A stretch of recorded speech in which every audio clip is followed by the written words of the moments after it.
छोटी नोटबुक और रखेंगे साथ, 5-10 रुपए की, आजकल आती नहीं वैसे, पर एक पतली नोटबुक रखेंगे। आप दूसरे सब्जेक्ट में भी उसका इस्तेमाल कर सकते हैं। याद करने वाली जो चीजें होती हैं उसमें लिख सकते हैं, जैसे फिजिकल के फॉर्मूले। तो ऑर्गेनिक के लिए पर्टिकुलर एक रखेंगे, वो हमेशा अपने बैग में होनी चाहिए। और हर क्लास के बाद मुझे आप याद दिलाएंगे कि सर उस नोटबुक में आज क्या लिखवाने वाले। तो जो याद करने की चीजें हैं उसमें लिखते रहेंगे, जब तक हम वहां तक पहुंचेंगे धीरे धीरे हमें याद हो चुकी होंगी। ठीक है, आइए। तो लास्ट क्लास में हमने डिस्कस किया था प्लेन ऑफ सिमेट्री, मतलब हमने आइडिया लिया है एक प्लेन ऑफ सिमेट्री का। क्या सर मुझसे पूछेगा कि इसमें स्लाइस कट है, रिफ्लेक्टिंग है, या रिफ्लेक्टिंग प्लस बाइसेक्टिंग है? कुछ नहीं पूछेगा, हमें बस पीओएस दिखना चाहिए। कौन से वाला है से फर्क, कितने हैं से भी फर्क नहीं पड़ता। तो हमने जर्नल आइडिया लिया है। उसके बाद अब हम अगला जो आइडिया लेंगे वो लेंगे किसका, सेंटर ऑफ सिमेट्री। तो नेक्स्ट हमारे सामने रहेगा सेंटर ऑफ सिमेट्री। क्लियर? कई बार हम इसको क्या बोल देते हैं, इन्वर्जन सेंटर, इन्वर्जन सेंटर किससे रिप्रेजेंट किया जाता है, आई से। हालांकि आपसे कोई पूछने वाला नहीं। पहले आप इसकी डेफिनेशन लिखेंगे, लंबी चौड़ी डेफिनेशन है। उसके बाद इस डेफिनेशन का मैं आपको मतलब भी समझाऊंगा। लिखिए,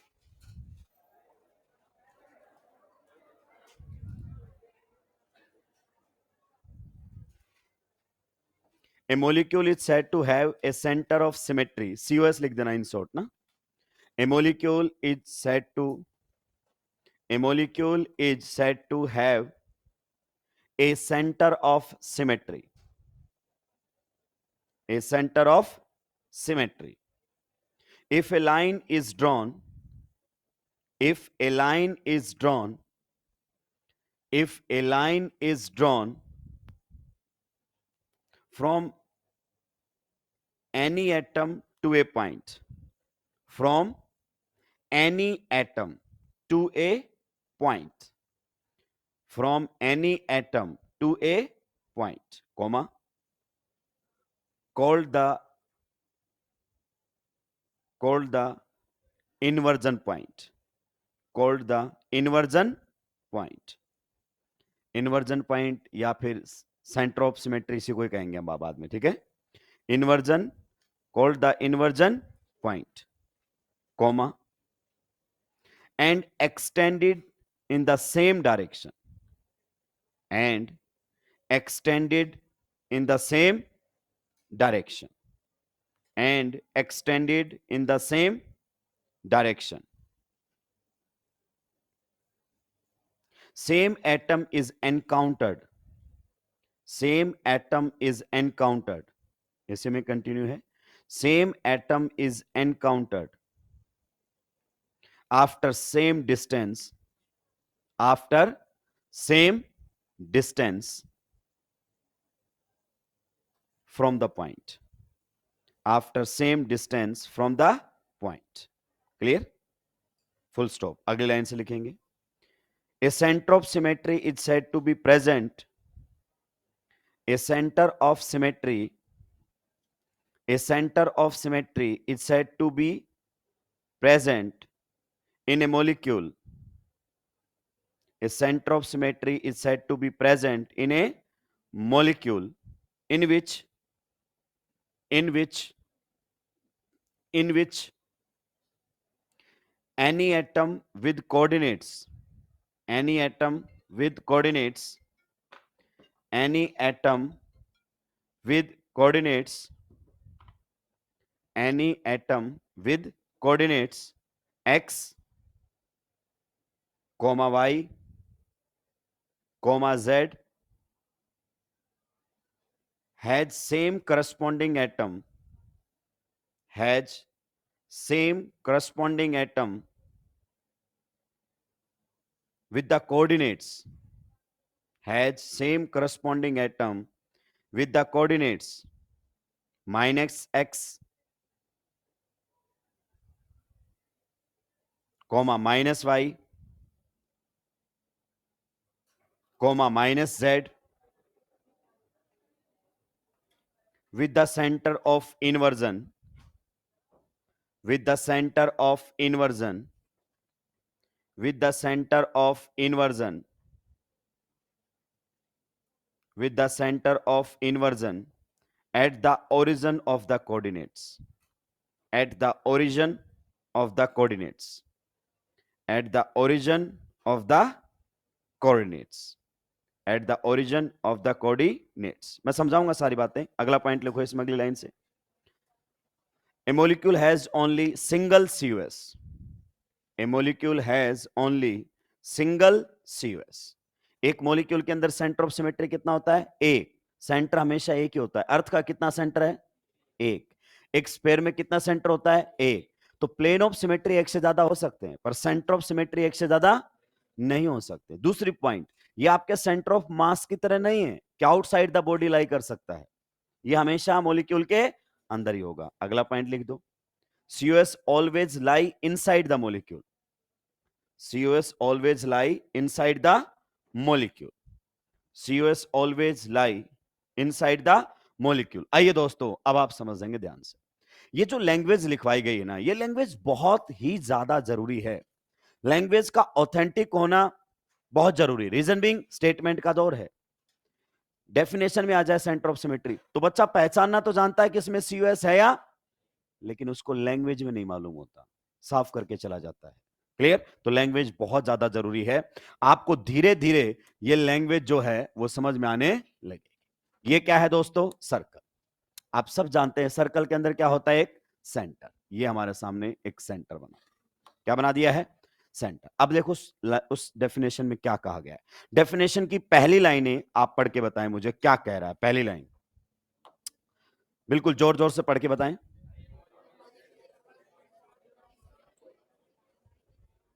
A line is drawn from any atom to a point. आइए इतना समझते हैं. मान लीजिए या ये सर्कल हमारे सामने है, इसकी रेडियस कितनी है? R is equal to 5 centimetre. तो यहां पर एक पॉइंट X है. मान लीजिए इस सरकमफेरेंस पर यहां पर कोई एटम X है. तो कहता है अगर इस एटम X से, क्या बोला मैंने? अगर इस एटम X से एक लाइन ड्रॉ की जाए, तो ये लाइन मैंने क्या कर दी है? ड्रॉ. इस एटम X से अगर अपन बात करें, एक लाइन ड्रॉ की जाए, कर दी, जो कि एक पॉइंट से पास होती हो. कहां से पास होती हो? इस पॉइंट को हम सेंटर कहेंगे. क्या कहेंगे? अगर इस लाइन को आगे एक्सटेंड कर दिया जाए, क्या कर दिया जाए? आगे एक्सटेंड कर दिया जाए, तो सेम डिस्टेंस पर, क्या बोला? सेम डिस्टेंस पर सेम एटम मिलना चाहिए. तो अगर मैं इसी लाइन को आगे एक्सटेंड कर दूं, तो आप बताओ मुझे यहां पर कौन मिलना चाहिए? कौन मिलना चाहिए? X. ऐसा कहता किसी भी डायरेक्शन से. मान लीजिए एक बच्चे ने यहां पर क्या लिखा हुआ था? Y. यहां से एक बच्चे ने क्या किया कि इस प्रकार से लाइन ड्रॉ की इस सेंटर के थ्रू. आप बताइए, अगर सरकमफेरेंस कितनी है? 5 सेंटीमीटर. तो ये आपका 5 सेंटीमीटर पर एक पॉइंट से पास होगा, जिसे आप सेंटर अभी तो कह रहे हैं, क्योंकि आप जानते हैं सर्कल में तो सेंटर होता है. तो ये लाइन आगे एक्सटेंड करें, तो बताइए किससे मिलना चाहिए? आगे जाकर Y से ही मिलना चाहिए. किससे मिलना चाहिए? तो कहता है किसी भी एटम से अगर एक लाइन ड्रॉ की जाए जो कि एक पॉइंट से पास हो, सेम आगे डिस्टेंस पर जाने पर वही एटम मिलना चाहिए. अगर मान लीजिए यहां से 5 सेंटीमीटर जाने पर एक पॉइंट आया, फिर इस पॉइंट से 5 सेंटीमीटर आगे जाने पर सेम एटम आना चाहिए. यह आपको समझाया जा रहा है. हर डायरेक्शन में होना चाहिए, किसी से भी खींच लो. क्लियर? मान लीजिए अगर अपन बात करें, यहां पर हमने एटम क्या रखा हुआ है? Z. तो एक बच्चे ने क्या किया कि यहां से लाइन ड्रॉ कर दी. यहां से क्या कर दी है? Line draw. तो आप बताइए अगर इसी लाइन को आगे बढ़ाया जाए, तो सेम डिस्टेंस पर क्या मिलना चाहिए? हमें Z मिलना चाहिए. ये कह रहा है. पर बच्चा कंफ्यूज क्या हो जाता है कि सर इधर जाने पर तो X मिल रहा है, इधर जाने पर Y मिल रहा है, इधर जाने पर Z. किधर जाने पर क्या मिल रहा है से ज्यादा इंपॉर्टेंट है कि आपको सेम मिल रहा है कि नहीं मिल रहा है. अपोजिट. आप समझिए, एक और नीचे लिखवाया गया, बहुत ही बेहतरीन पॉइंट आपको नीचे समझाया गया है. ये हमारे सामने कोऑर्डिनेट्स इस प्रकार से होते कि नहीं होते? ये ओरिजिन मान लो. क्या मान लो? ओरिजिन. तो यहां पर क्या मान लेते हैं? 0.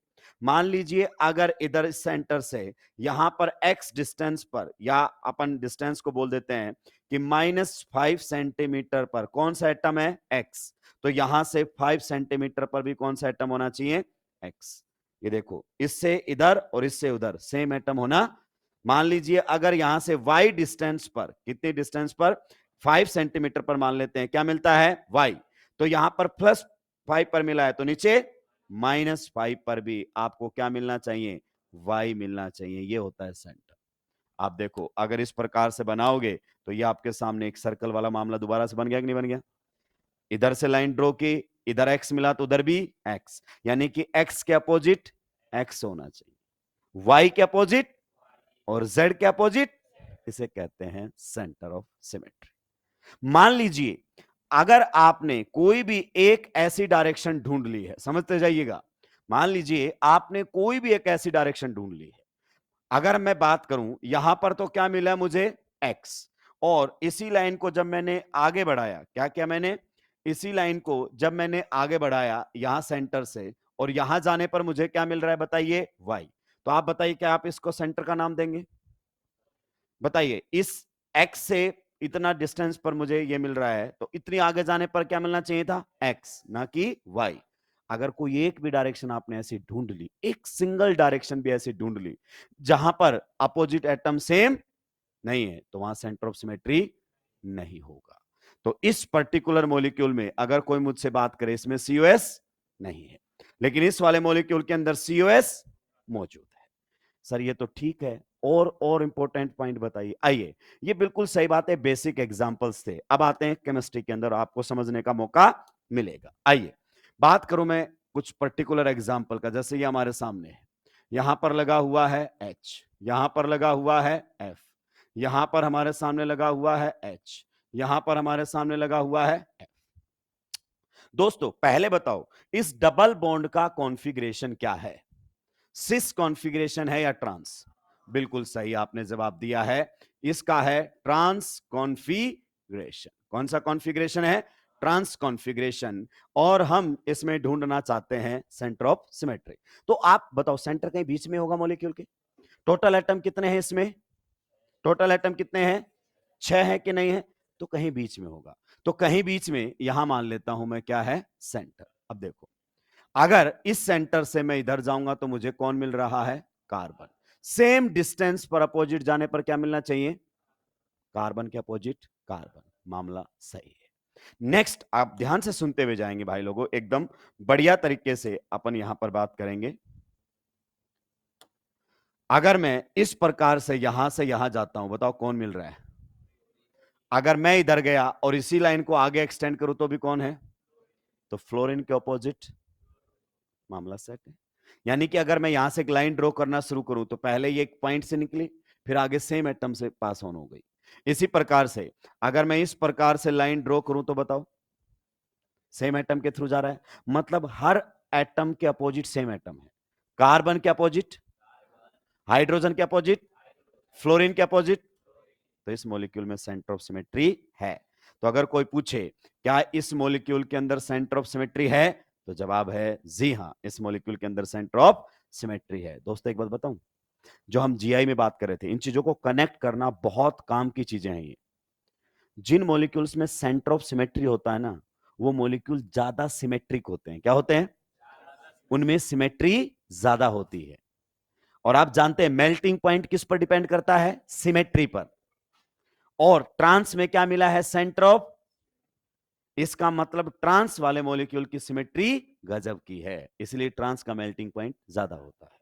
दूसरी बात सुनिए, जिनमें COS होता है ना, उनका म्यू 0 होता है, उनका म्यू 0 होता है, जिनमें सेंटर ऑफ सिमेट्री होता है। क्यों, क्योंकि कार्बन फ्लोरीन के opposite carbon fluorine cancel out कर देगा डाइपोल डाइपोल को। ये जबरदस्त बात है और एक्सक्लूसिव बातें हैं।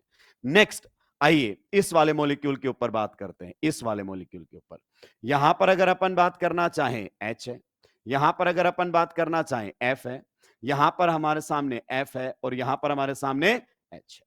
कॉन्फ़िगरेशन देखकर बताइए डबल बॉन्ड की configuration. You will say it is having cis, it is having which configuration, cis configuration. You got that point, बिल्कुल सही।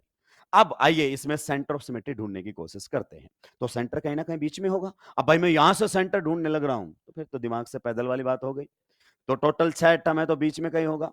अब बताओ इधर जाओगे तो कौन है? कार्बन। और कार्बन के अपोजिट भी क्या है? तो आप बोल दोगे इसमें सेंटर ऑफ सिमेट्री है। नहीं, हर एटम के अपोजिट सेम एटम होना, जितने भी एटम है ना सबके अपोजिट सेम एटम होना चाहिए। इसका मतलब किस तरीके की बातें आप सर यहां पर करना चाह रहे हो? तो मैं बात ये कहना चाह रहा हूं, इधर देखो अगर मैं ये लाइन ड्रॉ करूं तो इधर तो किससे जाएगी ये, और इधर किससे जाएगी? क्या फ्लोरीन के अपोजिट फ्लोरीन है? खत्म हो गई। यहीं से पता चल गया है कि इसके अंदर सेंटर ऑफ सिमेट्री नहीं, खत्म हो गया। तो बताओ ट्रांस कॉन्फ़िगरेशन में क्या है? Centre of symmetry. Cis configuration में नहीं है। और जिसमें सेंटर ऑफ सिमेट्री होता है वो वाले मॉलिक्यूल ज्यादा सिमेट्रिकल होते हैं। तो ट्रांस की में सिमेट्री ज्यादा होती है एज कंपेयर टू सिस, इसीलिए उसमें मेल्टिंग पॉइंट भी ज्यादा मिलता है। क्या ये पॉइंट क्लियर हुआ? इसका मतलब सर एक भी ऐसा मिल गया, मान लो फ्लोरीन के अपोजिट फ्लोरीन नहीं है तो भी सेंटर नहीं होगा। तो सेंटर होता यही है। सेंटर से तो हर चीज कैसी होनी चाहिए? सिमेट्रिक। ये सेंटर माना, अगर 5 सेंटीमीटर पर एक्स है तो इधर से भी 5 सेंटीमीटर पर एक्स ही होना चाहिए। अगर यहां पर 5 सेंटीमीटर पर वाई है तो यहां भी 5 सेंटीमीटर पर वाई होना चाहिए। सेम डिस्टेंस सेंटर से अपोजिट डायरेक्शन, सेम चीज मिलनी चाहिए। तो इसमें सेंटर ऑफ सिमेट्री आपका अब्सेंट है, इसमें सेंटर ऑफ सिमेट्री आपका प्रेजेंट है। चलिए ये कुछ अच्छे एग्जांपल्स हमारे सामने आए। अब हम और आगे बढ़ेंगे। मान लीजिए हमारे सामने कोई रिंग आ जाती है। क्या आ जाती है? अब हम रियल ऑर्गेनिक मॉलिक्यूल्स की तरफ बढ़ रहे हैं। ध्यान से सुनते हुए जाइए। अगर मेरे सामने कोई मॉलिक्यूल इस प्रकार से है, हर शेप तो नहीं है ना इसके अंदर, चल, अगर कोई मॉलिक्यूल हमारे सामने कुछ इस प्रकार से है, जरा ध्यान से समझिए। ये है, ये है, ये कुछ इस प्रकार से। अभी मुझे इस मॉलिक्यूल के अंदर क्या लेकर आना है? सेंटर लाना है। अभी मुझे लाना है सेंटर। क्लियर? ध्यान से समझिए। तो मैं सेंटर लाऊंगा कैसे? एक एक बात को थोड़ा सा समझते हुए चलेंगे। यहां पर मान लेता हूं मैं क्या है? सेंटर। अब रिंग के अंदर है, रिंग से बाहर नहीं जा रहे, रिंग के क्या है? अंदर। तो बताओ अगर मैं इधर जाऊंगा तो ये कौन है? बताओ यहां पर कार्बन। राइट नाउ कौन है? बॉन्ड लाइन रिप्रेजेंटेशन है। तो इसके अपोजिट भी बताओ कौन है? बिल्कुल यहां मामला सेट है। बताओ अगर मैं यहां से यहां जाऊंगा तो कौन है? और यहां से यहां जाऊंगा तो भी कौन है? तो भाई साहब रिंग के अंदर तो मामला एग्जैक्टली सेम है। अब ध्यान से सुनते जाना। अगर मान लीजिए मैंने यहां पर कुछ इस प्रकार से लिखा, यहां पर कुछ इस प्रकार से लिखा, सभी का ध्यान मुझे इधर चाहिए। अब बताओ अगर मैंने यहां पर क्या लगाया है? फ्लोरीन। क्या लगाया है? तो बताओ फ्लोरीन के अपोजिट क्या आना चाहिए? सही बोल रहा हूं कि नहीं बोल रहा हूं? तो अगर मैं यहां से इस प्रकार से एक लाइन ड्रॉ करूंगा, अगर मैं यहां से इस प्रकार से एक लाइन ड्रॉ करूंगा तो बताओ फ्लोरीन के अपोजिट कौन आना चाहिए? तो यहां पर देखो फ्लोरीन आपका कहां पर आया है? बताओ जल्दी से मुझे। फ्लोरीन कहां पर है? अप। तो यहां पर ये कौन सी पोजीशन है? डाउन। अभी तक मामला बिल्कुल सही चल रहा है, सुनते रहना ध्यान से। मान लीजिए अगर मैंने यहां पर क्या लगा दिया है? हाइड्रोजन। तो आप फिर से एक अपनी लाइन ड्रॉ करें और चीजों को समझने की कोशिश करें। आप बताइए अगर मैं सेंटर से इधर जाऊंगा तो कौन है? हाइड्रोजन। तो अपोजिट साइड में भी कौन होना चाहिए? तो अब ये वाला हाइड्रोजन इधर नीचे है तो उधर इसी हाइड्रोजन को बताइए कहां पर होना पड़ेगा? उधर इसी हाइड्रोजन को कहां पर होना पड़ेगा? ऊपर। तो देखो यहां पर अप था तो यहां पर फ्लोरीन कहां गया? सही बात है कि नहीं है? यहां पर आपका एच कहां पर है? बताओ डाउन। और ये कहां पर गया? बताओ। आप बताओ कौन से कॉर्नर्स पर देख रहे हो? अपोजिट कॉर्नर पर, क्योंकि इसका अपोजिट यहां मिलेगा, यहां नहीं मिलेगा। सिमिलरली अगर हम बात करें इन वाले कॉर्नर्स के ऊपर, किन वाले कॉर्नर्स पर? इन वाले कॉर्नर्स के ऊपर, तो थोड़ा सा मैं कुछ इस प्रकार से आपको दिखाने की कोशिश करूंगा। मान लीजिए यहां पर Cl है, तो आप बताओ यहां पर Cl कहां पर है? अप। यहां पर जो आपका Cl है वो कहां पर है? अप। तो बताओ इसके अपोजिट कॉर्नर पर Cl को कहां होना चाहिए? डाउन होना चाहिए। तो जैसे ही आप लाइन ड्रॉ करोगे तो देखो क्लोरीन के अपोजिट कौन निकल कर आएगा? क्लोरीन। अगर मान लीजिए यहां पर आपका हाइड्रोजन कहां पर है? बताइए डाउन। तो यहां पर आपका हाइड्रोजन कहां होना चाहिए? आप। तो आप फिर से लाइन ड्रॉ कर लो और आपको बिल्कुल हाइड्रोजन के अपोजिट कौन दिखेगा? तो यहां पर हर एटम के अपोजिट एक एटम है। तो ये रिंग पहले बताओ इवन मेंबर्ड है कि odd membered? Even membered ring में सेंटर ऑफ सिमेट्री आ जाएगा। कब आ जाएगा? अब सीधा सुनो, इतना दिमाग वहां खर्च नहीं करना है, क्योंकि हम जब भी किसी टॉपिक को समझते हैं बिल्कुल जीरो लेवल से, बिल्कुल जीरो लेवल से। अब समझो, अगर इवन मेंबर्ड रिंग है तो सेंटर ऑफ सिमेट्री हो सकता है। कारण कैसे चेक करेंगे? इस कॉर्नर के अपोजिट कॉर्नर पर, इस कॉर्नर के अपोजिट कॉर्नर पर एटम क्या होने चाहिए? Same, fluorine, hydrogen, fluorine, but configuration must be trans. जो यहां कहां पर है अप, उसको यहां कहां होना पड़ेगा, और जो यहां क्या है उधर क्या होना पड़ेगा। कितना देखना है, देखते क्या पता चल जाएगा सेंटर ऑफ सिमेट्री है या नहीं। तो यहां पर जैसे आप देख रहे थे एच, बताओ यहां पर क्या था आपका? डाउन। तो अपोजिट वाले कॉर्नर पर इसको कहां जाना पड़ेगा? अप। गया कि नहीं गया? और इसको कहां जाना पड़ेगा? डाउन। मैं इसी वाले को एक बार फिर से आप लोगों के सामने बना देता हूं, ताकि आप अच्छे से समझ के बता सकें कि ये वाला जो आपके सामने मैं बना रहा हूं, क्या इसमें सेंटर ऑफ सिमेट्री है या नहीं। अभी अपने को कोशिश करना है कि सेंटर ऑफ सिमेट्री लाना है। तो मैं कुछ ग्रुप्स यहां पर लिखता जाऊंगा, तुम बताते जाना सेंटर ऑफ सिमेट्री लाने के लिए क्या करूं। मान लीजिए मैंने यहां पर क्या लगा दिया है? CH3। अब बताओ इस कॉर्नर का अपोजिट कॉर्नर कौन सा है? ये वाला। तो यहां CH3 कहां है? तो यहां CH3 को कहां होना चाहिए? अब मामला बन रहा है सेंटर ऑफ सिमेट्री। यहां पर H कहां पर है बताओ, और यहां पर कहां पर है? तो अभी मामला सही चल रहा है। क्लियर? इधर देखिए, अगर मान लीजिए इधर मैं बात करना चाहूं कुछ इस प्रकार से, यहां पर मैंने लगा दिया है Br, तो बताओ यहां पर Br कहां है? अप। तो यहां कहां होना चाहिए? डाउन। सही बात है कि नहीं है?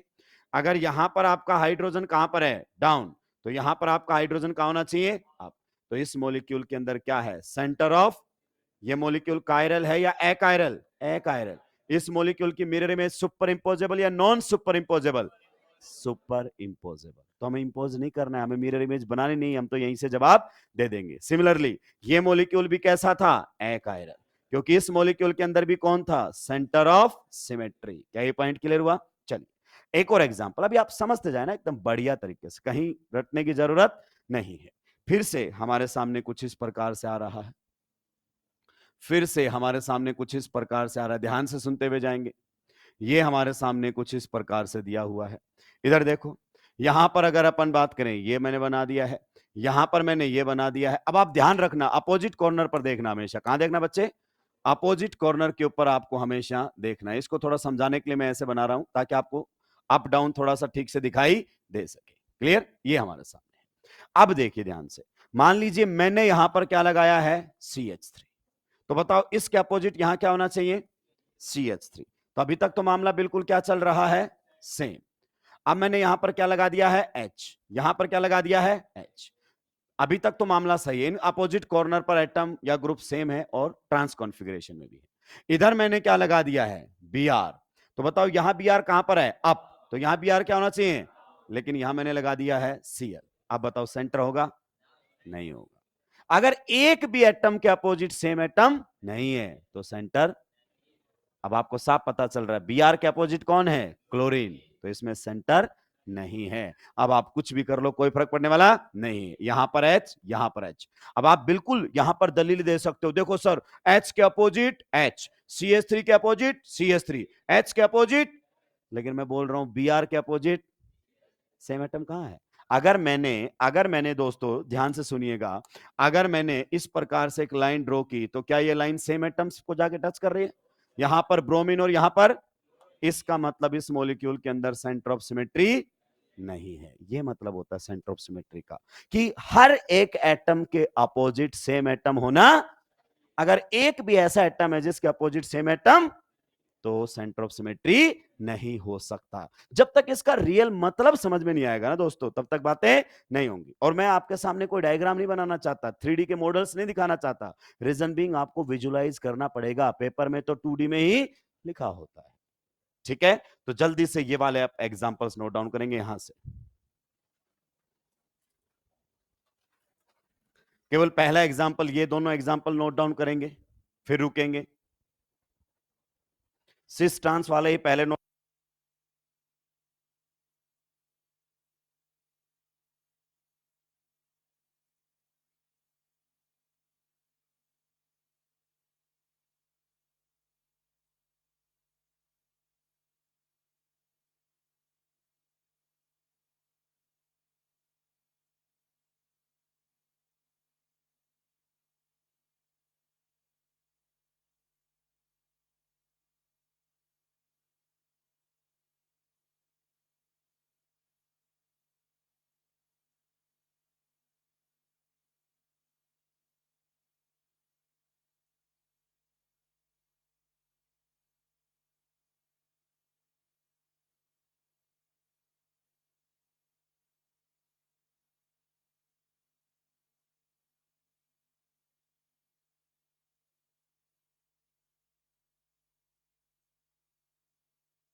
जल्दी जल्दी नोट करेंगे भाई।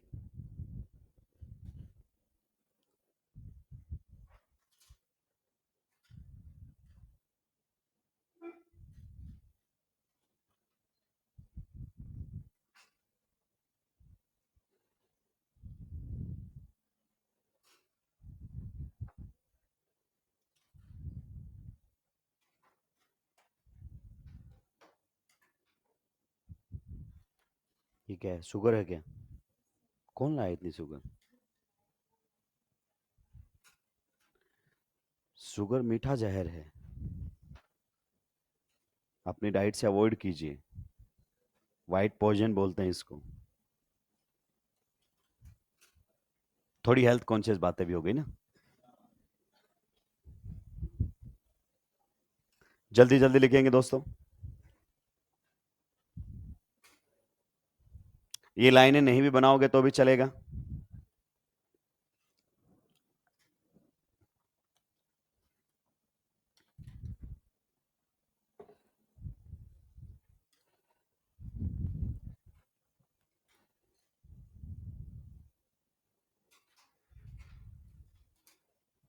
सुलटा दिया है क्या? भाई लिखेंगे जल्दी जल्दी, धीरे लिखोगे तो फिर मैं नंबर ऑफ क्वेश्चंस कम कर दूंगा, मैं साफ बोलता हूं। इतना सा तो बोर्ड है, जब तक मैं पढ़ाता हूं उतनी देर में तुम लिखते हो, तो लगभग दुगना टाइम लगता है एक लेक्चर में। व्हाइट बोर्ड जब होता है तो एक लेक्चर डिजिटल बोर्ड में जब उसको पढ़ाया जाता है तो 1.5 लेक्चर में कन्वर्ट हो जाता है। सुलटा दिया है। नेक्स्ट वाला भी जल्दी से नोट डाउन करेंगे।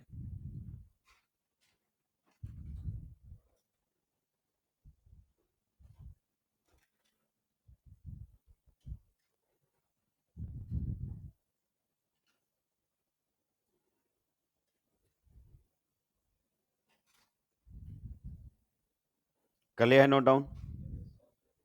जल्दी जल्दी नोट डाउन करेंगे।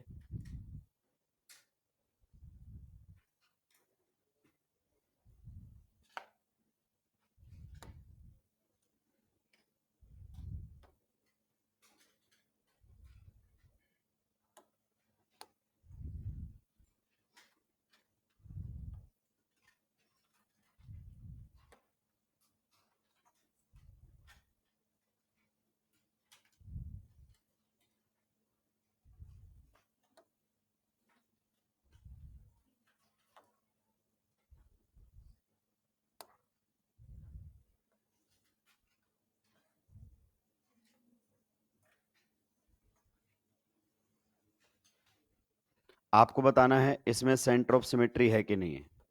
यहां पर H है, यहां पर F है, यहां पर F है, यहां पर H है,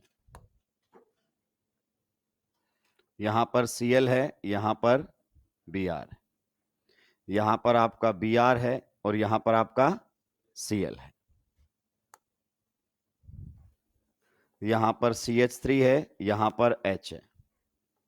इसमें अगर अपन बात करें तो यहां पर आपका H है और यहां पर CH3 है। बताइए क्या इस मॉलिक्यूल में सेंटर ऑफ सिमेट्री है कि नहीं है? पेपर में बैठ के यूं मत ढूंढने लग जाना, ऊपर गया नीचे गया, ऊपर गया नीचे गया, नौटंकी नहीं करनी है। क्लास में अच्छी लगती हैं, पेपर में टाइमिंग बहुत ज्यादा इंपॉर्टेंट है। तो अगर आप सेंटर ऑफ सिमेट्री घर से पढ़ के आए तो साफ पता चलना चाहिए। इवन मेंबर्ड रिंग है, जी हाँ। तो देखो हर कॉर्नर के अपोजिट कॉर्नर है, कॉर्नर के अपोजिट कॉर्नर पहचानो पहले। इस कॉर्नर के अपोजिट कॉर्नर ये है, तो अपोजिट कार्बन के अपोजिट, खत्म हो गया मामला, सही है। नेक्स्ट आओ, बताओ यहां पर इस कार्बन के अपोजिट ये कार्बन है, ये है 180 पर, क्लियर। सिमिलरली अगर अपन बात करें इस कार्बन के अपोजिट ये कार्बन, तो रिंग में तो सारे एटम एक दूसरे के अपोजिट है, कोई दिक्कत नहीं है। और जो है उन पर बात करूं, बताओ यहां पर H कहां पर है, अप, तो इसके अपोजिट कॉर्नर पर डाउन होना चाहिए। यहां पर F कहां पर है, डाउन, तो इसके अपोजिट कॉर्नर पर अप होना चाहिए। ये कॉर्नर पर मामला बिल्कुल सेट है, सभी पर सेट होना चाहिए। लेकिन नेक्स्ट अगर अपन बात करें, बताओ यहां पर अप कौन है, Cl, तो इसके अपोजिट कहां होना चाहिए, डाउन, सही बात है। यहां पर बताओ Br कहां पर है, डाउन, तो इसके अपोजिट कहां होना चाहिए, अप, सेट है मामला। नेक्स्ट अगर अपन बात करें यहां पर CH3 कहां पर है, अप, तो अपोजिट क्या होना चाहिए, डाउन। यहां पर कहां पर है, डाउन, तो यहां H कहां होना चाहिए, अप। सो जी हां, इस मॉलिक्यूल में सेंटर ऑफ सिमेट्री। तो बताओ COS और POS आते हैं मॉलिक्यूल कायरल या अकायरल? अकायरल। ऑप्टिकली एक्टिव या इनएक्टिव? इनएक्टिव। सुपर इंपोजेबल या नॉन सुपर इंपोजेबल? चलिए नेक्स्ट एक एग्जांपल हम और लेते हैं, जरा ध्यान से सुनेंगे। ये एग्जांपल हमारे सामने है, जरा ध्यान से सुनते हुए चलेंगे। यहां पर अगर अपन बात करें H है, यहां पर है CH3, यहां पर आपका H है, यहां पर है CH3। यहां पर अगर अपन बात करना चाहें तो हमने लगाया हुआ है, यहां पर लगाया हुआ है Cl और यहां पर है H, यहां पर हमने लगाया हुआ है H और यहां पर लगाया हुआ है Cl।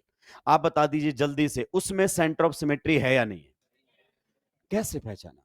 सर देखो इस अपोजिट कॉर्नर पर देखो, इस अपोजिट कॉर्नर पर लगे हुए एटम और ग्रुप सेम तो हैं, पर यहां भी H कहां पर है? अप, और यहां भी H कहां पर है? सिस कॉन्फ़िगरेशन। अप अप सिस, डाउन डाउन, अरे डाउन डाउन सिस, अप डाउन। खटैक से पता चल गया है कि अगर सिस कॉन्फ़िगरेशन आ गए अपोजिट कॉर्नर्स पर, then centre of symmetry will be absent. अच्छा अगर मैं वेज डैश में बात करूं तो उससे क्या फर्क पड़ता है? वेज के अपोजिट क्या होता है? डैश, और डैश के अपोजिट क्या होता है? वेज। जैसे कई बार हम वेज डैश में बात नहीं करते हैं, इधर से समझा दिया तो बच्चे को लगता है पता नहीं फिर किस तरीके की बातें हो जाएंगी। आइए सारी बातें कर ही लेते हैं। मान लीजिए यहां पर अगर वेज पर है फ्लोरीन, तो बताओ यहां पर कहां होना चाहिए? डैश पर। क्या होना चाहिए? डैश पर। सही बात है कि नहीं है? अगर यहां पर डैश पर कौन है आपका? हाइड्रोजन, तो यहां पर कहां होना चाहिए? वेज पर। पक्का? मान लीजिए यहां पर वेज पर है कौन? Cl, तो यहां पर डैश पर होना चाहिए Cl। यहां पर डैश पर कौन है? Br, तो इसके अपोजिट कहां पर होना चाहिए? वेज पर। तो इस प्रकार से देखते हैं। अब देखो सबसे पहले इवन मेंबर्ड रिंग है, रिंग में कार्बन के अपोजिट कार्बन, कार्बन के अपोजिट, यहां पर फ्लोरीन वेज पर तो उधर डैश पर, हो गया ट्रांस। यहां पर हाइड्रोजन डैश पर तो यहां पर हाइड्रोजन, हो गया ट्रांस। यहां पर क्लोरीन वेज पर तो यहां पर डैश पर, हो गया ट्रांस। यहां पर ब्रोमीन डैश पर तो यहां पर वेज पर। Yes, this molecule has centre of symmetry, so this molecule is chiral और achiral? The molecule is achiral. तो अब आपको आइडिया लगा किसका? सेंटर ऑफ सिमेट्री का। जल्दी से नोट डाउन कीजिए तीनों के तीनों एग्जांपल्स। क्वेश्चंस यही होंगे उसकी कोई गारंटी नहीं है, ऐसे ही होंगे, क्वेश्चन सेम नहीं होगा, क्योंकि मैंने क्लोरीन ब्रोमीन आयोडीन लगाया, वो कुछ और लगा लेगा, उससे क्या फर्क पड़ रहा है? सेम एटम या ग्रुप अपोजिट होना चाहिए, सीधी सी बात है।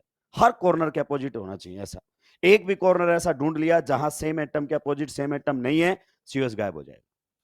और COS कितना होता है? एक से ज्यादा कभी नहीं होता है। सुलटा दिया है। तो इवन मेंबर्ड रिंग में कैसे सर हम समराइज करें? मान लीजिए कल एग्जाम है नीट का, मुझे रिवाइज करना है, तो मैं सेंटर ऑफ सिमेट्री को कैसे रिवाइज करके जाऊं? तो ये होते हैं की पॉइंट कि अभी तक जो आपने पढ़ा उसमें आपने क्या ऑब्जर्व किया। तो अगले लाइन में लिखेंगे, even membered ring will have COS, even membered ring will have COS, even membered ring will have COS, center of symmetry, even membered ring will have COS, center of symmetry, if at opposite corners, सही बात है कि नहीं है? if at opposite corners same atom oblique group, same atoms oblique groups, same atoms oblique groups are present in trans configuration, are present in trans configuration। क्या बात समझ में आई? इधर सुनो ध्यान से, क्या कह रहा है? से अपोजिट कॉर्नर्स पर एटम, पहली बात तो कैसे होने चाहिए? सेम, HF और दूसरी बात ट्रांस में होने चाहिए। जैसे यहां पर अपोजिट कॉर्नर पर सेम तो हैं, पर ट्रांस में तो COS गायब हो गया। दोनों बात अप्लीकेबल होनी चाहिए। चलिए नेक्स्ट की तरफ बढ़े। अब हमारे पास आएंगी कुछ ऑड मेंबर्ड रिंग्स, और रटने की बिल्कुल भी जरूरत नहीं है। मान लीजिए अगर अपन बात करें, ये हमारे सामने है एक ऑड मेंबर्ड रिंग। दोस्तों इसमें सेंटर ऑफ सिमेट्री हो ही नहीं सकता है, क्योंकि कॉर्नर के अपोजिट कॉर्नर ही खत्म हो गया, खेल यही खत्म हो गया है। मैं नहीं समझा सर आपकी बात, क्या कहना चाहते हैं? देखिए मैं अपनी बात तो समझाकर ही रहूंगा। मान लेता हूं कि इसमें सेंटर है, तो इस अप कॉर्नर के अपोजिट भी तो क्या होना चाहिए था, कुछ है ही नहीं। अगर मैं मान लेता हूं इसमें सेंटर है, तो कॉर्नर के अपोजिट कॉर्नर, तो ग्रुप तो बाद में देखेंगे, पहले रिंग में ही तो मामला सही हो जाए। इस कार्बन के अपोजिट कोई कार्बन है क्या, नहीं है, तो सेंटर कहां से होगा। इस कार्बन के अपोजिट कोई कार्बन है क्या, नहीं है। सिमिलरली अगर हम बात करना चाहें, इस कार्बन के अपोजिट कोई कार्बन है क्या, नहीं है।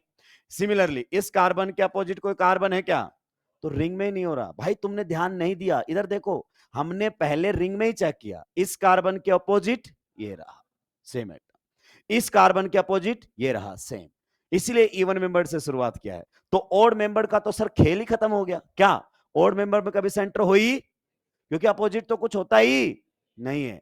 अपन क्या लगा है वो तो बाद में देखेंगे, यहां तो कॉर्नर के अपोजिट कॉर्नर ही नहीं है। तो डायग्राम बनाएंगे और अगला पॉइंट लिख देंगे।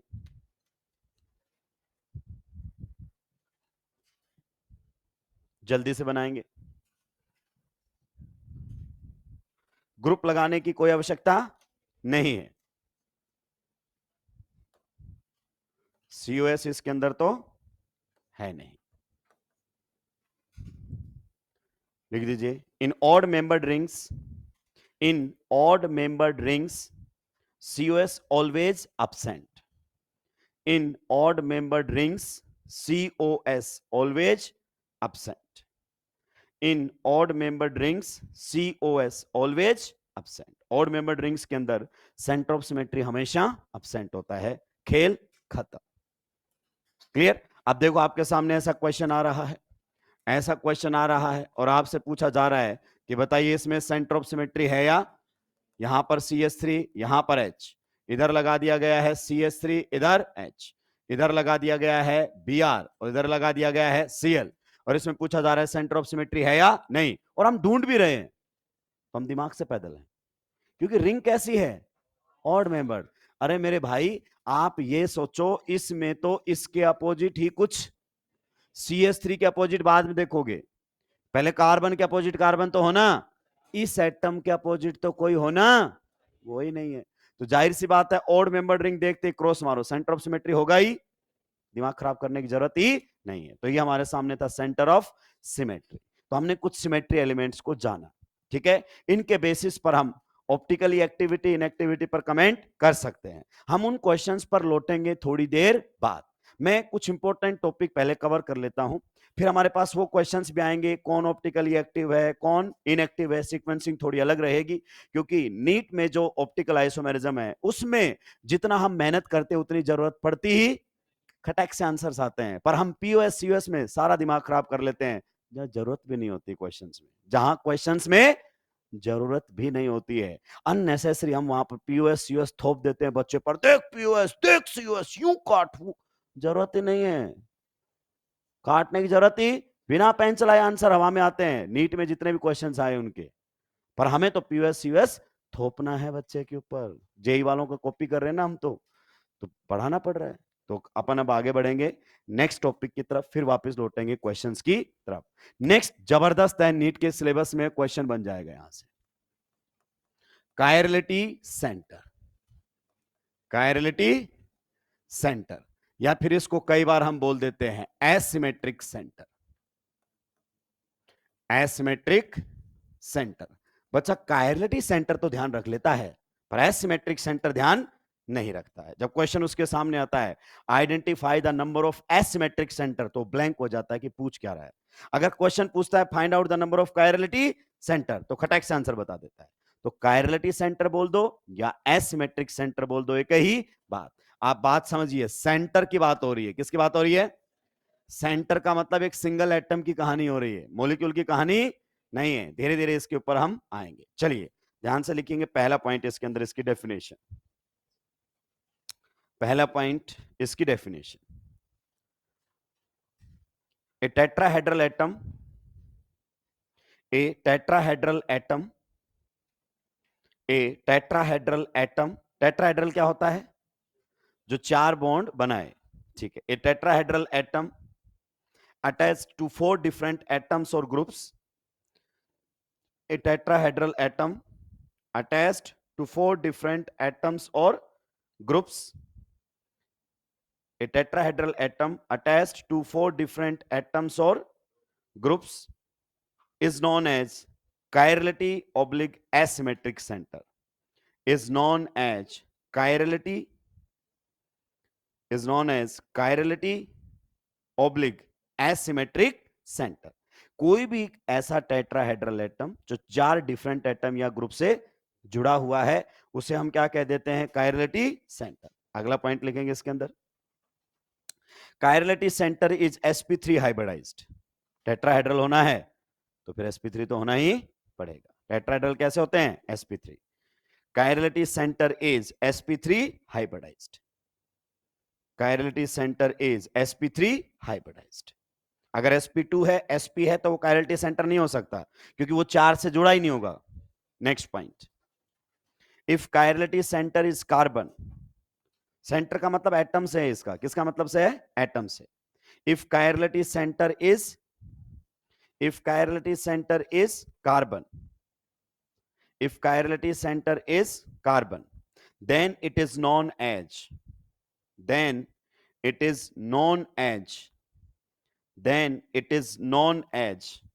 chiral carbon. Then it is known as chiral carbon. अगर ये कायरलिटी सेंटर कार्बन है तो उसे हम क्या कह देते हैं? Chiral carbon. आप जानते हैं ऑर्गेनिक केमिस्ट्री में कार्बन को थोड़ी अलग से इज्जत दी जाती है क्योंकि वो एटम है जो सबसे ज्यादा रिपीट होता है। आइए जरा समझने की हम यहां पर बातें करते हैं, ध्यान से सुनते हुए जाइए। मान लीजिए हमारे सामने कोई एक एटम है, क्या है? कोई एक एटम। इस प्रकार से हमारे सामने कोई भी एटम होगा, क्लियर? इसको कायरलिटी सेंटर बनने की प्राइम कंडीशन क्या है? इसकी प्राइमरी कंडीशन है कि ये 4 डिफरेंट, क्या बोला है मैंने? 4 डिफरेंट एटम्स या फिर ये ग्रुप्स से जुड़ा होना चाहिए। ये इसकी प्राइम रिक्वायरमेंट है। यहां पर जो एटम या ग्रुप होगा, यहां पर जो आपका एटम या ग्रुप होगा, ये मैं अलग अलग कलर इसलिए लिख रहा हूं सो दैट हम ये बता सकें कि ये चारों के चारों क्या हैं? अलग हैं। तो कोई भी एक ऐसा एटम जो 4 डिफरेंट एटम और ग्रुप से जुड़ा हुआ है, ये चारों कैसे हैं? अलग कलर के हैं। तो राइट नाउ ये जो है बच्चे, इसे हम क्या बोलेंगे बताओ? इसे हम बोलेंगे कायरलिटी सेंटर। क्या बोलेंगे? Chirality centre. या फिर इसी को ही हम क्या बोल देते हैं? Asymmetric centre. क्या बोल देते हैं? Asymmetric centre. क्या ये पॉइंट आपको समझ में आया? तो हमने डेफिनेशन यही तो लिखी है, a tetrahedral atom attached to 4 different atoms और groups is known as chirality centre. तो ये आप लोगों के सामने कायरलिटी सेंटर रहेगा। दूसरी बात, ये जो आपका कायरलिटी सेंटर है ये कैसा होना चाहिए? sp3 हाइब्रिडाइज्ड होना चाहिए। भाई जाहिर सी बात, अगर sp2 होगा या sp होगा तो ये 4 से जुड़ा ही नहीं होगा। 4 से जुड़ने के लिए इसको sp3 होना ही पड़ेगा। तो ये कोई रटने वाली बात नहीं, आईओसी पढ़ोगे तो आपको बहुत आसानी से समझ में आ जाएगी। सर कोई पर्टिकुलर एग्जांपल लो जिससे हमें चीजें समझ में आ सके। आइए दोस्तों समझने की कोशिश करते हैं। मान लीजिए ये हमारे सामने है, यहां पर मैंने क्या लगा दिया है? फ्लोरीन। यहां पर मैंने किसको लगा दिया है? क्लोरीन। यहां पर मैंने किसको लगा दिया है? ब्रोमीन। और यहां पर मैंने किसको लगा दिया है? आयोडीन। तो आप जरा गौर से देखिएगा, इस कार्बन पर थोड़ा सा फोकस कीजिए दोस्तों। इस कार्बन पर जुड़े हुए चारों, इस कार्बन पर जुड़े हुए चारों एटम सेम है कि डिफरेंट है? बताओ। सारे के सारे एटम डिफरेंट है। तो राइट नाउ दिस कार्बन, ध्यान से सुन लीजिए, right now this carbon is known as, क्या बोलोगे इसको? आप इसको बोलोगे कायरलिटी, या फिर अगर अपन बात करना चाहें एसिमेट्रिक। मैं बार बार एसिमेट्रिक लिख रहा हूं क्योंकि मुझे पता है बच्चा एसिमेट्रिक में कंफ्यूज हो जाता है। मतलब इसमें कोई सिमेट्री, कोई चीज कॉमन ही नहीं है, चारों क्या है? एकदम अलग। तो इसको कायरलिटी या फिर एसिमेट्रिक सेंटर के नाम से जाना जाता है। और फिर हमने आंखें खोली और हमने देखा, अरे ये तो एटम कार्बन है, तो आप इसी को क्या कह सकते हो? Chiral carbon. क्या कह सकते हो? Chiral carbon. तो जब कायरलिटी सेंटर आपका कार्बन हो तो उसे कायरलिटी कार्बन के नाम से, कायरल कार्बन के नाम से भी जाना जाता है। क्या ये पॉइंट आपको समझ में आया? चलिए अब देखना, यहां से कुछ बेहतरीन बातें मैं आपको समझाने की कोशिश करूंगा, वन बाय वन उनको समझते हुए हम आगे बढ़ेंगे। मान लीजिए मैंने ये आप लोगों के सामने रखा है, ध्यान से सुनिएगा, ध्यान से सुनिएगा। ये हमारे सामने कुछ इस प्रकार से, मैंने इसके सामने क्या रख दिया है? एक मिरर। क्या रख दिया? एक मिरर। बहुत जबरदस्त बात आपको मैं यहां से बताऊंगा। तो बताइए, मिरर के सामने जब आप कोई ऑब्जेक्ट रखोगे तो मिरर उसकी क्या बनाएगा? Mirror image. ये बनाएगा मिरर इमेज। तो यहां पर आपके सामने है फ्लोरीन, यहां पर बताइए कौन रहेगा आपका? क्लोरीन। बताइए वेज पर कौन है? बताइए इधर ब्रोमीन, तो वेज पर रहेगा ब्रोमीन, और डैश पर कौन है? आयोडीन। तो ये आप लोगों के सामने कुछ इस प्रकार से दिखाई देंगे, ये आप लोगों के सामने बनेगी। आप बताओ इस मॉलिक्यूल के अंदर कितना कायरलिटी सेंटर है? कितना कायरलिटी सेंटर है? एक। तो ऐसे मॉलिक्यूल्स को हम लिख देते हैं, इसके अंदर है क्या? Single chirality centre. आप समझ गए ना, सीसी का मतलब कायरलिटी सेंटर। एक खास बात पाई गई दोस्तों, क्या पाई गई है? खास बात, समझिए इस बात को। अगर किसी मॉलिक्यूल के अंदर, क्या बोला? अगर किसी मॉलिक्यूल के अंदर सिंगल कायरलिटी सेंटर है, क्या है? तो मॉलिक्यूल कायरल पाया गया है। क्या पाया गया है? अगर किसी मॉलिक्यूल के अंदर क्या है? सिंगल कायरलिटी सेंटर, तो वो मॉलिक्यूल क्या पाया गया है? कायरल पाया गया है। ऐसा मॉलिक्यूल जिनमें सिंगल कायरलिटी सेंटर होता है, वो कैसे मॉलिक्यूल होते हैं? कायरल मॉलिक्यूल होते हैं। लेकिन सर, हम कायरल मॉलिक्यूल को जानते हैं, हम दो तरीके से कायरल मॉलिक्यूल बता सकते हैं आपको। पहला तरीका, कायरल मॉलिक्यूल्स में पीओएस और सीओएस नहीं होता। क्या मैं गलत कह रहा हूं? कायरल मॉलिक्यूल को पहला तरीका पीओएस और सीओएस, और दूसरा तरीका बताओ? दूसरा दूसरा कायरल मॉलिक्यूल्स की मिरर इमेज नॉन सुपर इंपोजेबल होती है। तो अगर ये मॉलिक्यूल सर कायरल है ना, तो फिर प्रूव करो इस मॉलिक्यूल में पीओएस या सीओएस नहीं है। ये बिल्कुल सही बात है। अभी थोड़ी देर में मैं आप लोगों के सामने प्रूव करूंगा कि जब किसी एटम पर जुड़े हुए चारों एटम और ग्रुप क्या हो जाते हैं? डिफरेंट, तो ना तो उधर पीओएस आता है और ना उधर सीओएस आता है। ध्यान से सुनना। तो इसमें सिंगल कायरलिटी सेंटर है। तो ये जो आप लोगों के सामने मिरर इमेज बनी है, ये कैसी मिरर इमेज बनी है? Non superimposable. ध्यान से सुनते जाना, कैसे बनी है? Non superimposable. तो ये हमारे सामने है non superimposable mirror image. Sir आपने लिख दिया है, क्या आपने लिख दिया इसलिए मान रहे हैं, बाकी हमें अभी ये समझ में नहीं आया। मैं आपको समझाऊंगा सारी बातें, पर ये जबरदस्त पॉइंट, अगर किसी मॉलिक्यूल में सिंगल कायरलिटी सेंटर होता है तो मॉलिक्यूल क्या होते हैं? कायरल। और कायरल मॉलिक्यूल क्या होते हैं? Optically active.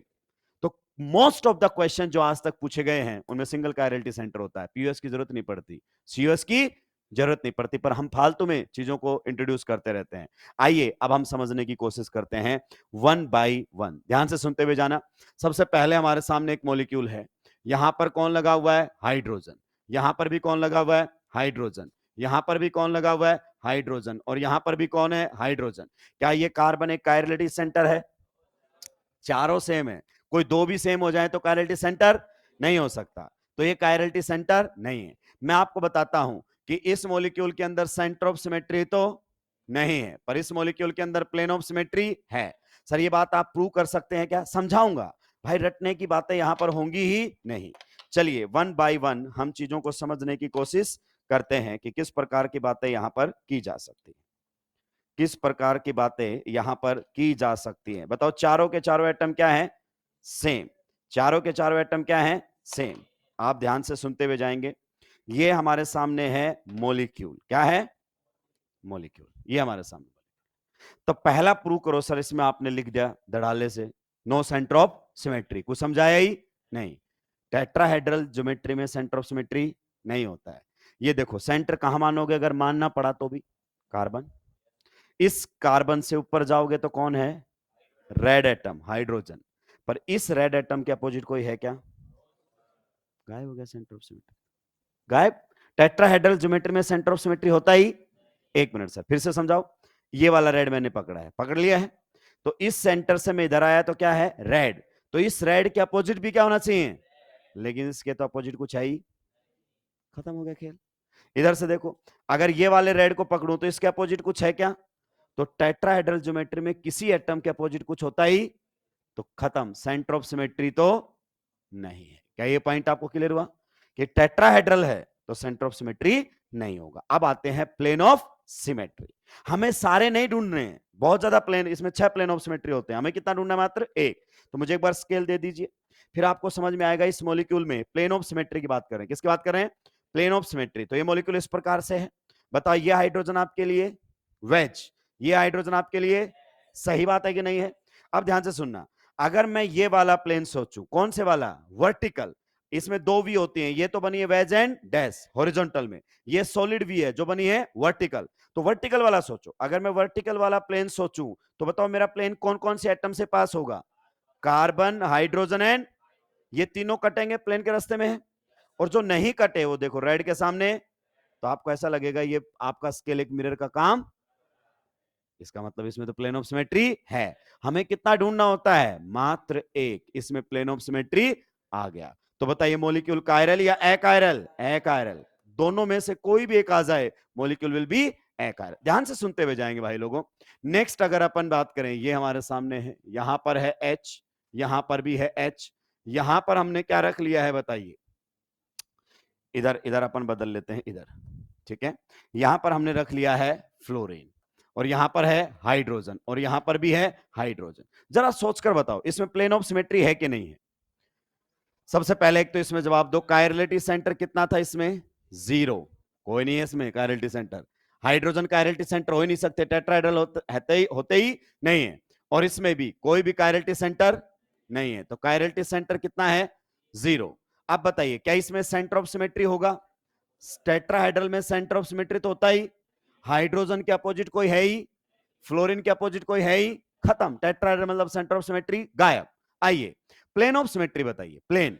अब आपको इमेजिन करना है, विजुलाइज करना है दोस्तों, पूरा खेल विजुलाइजेशन का है।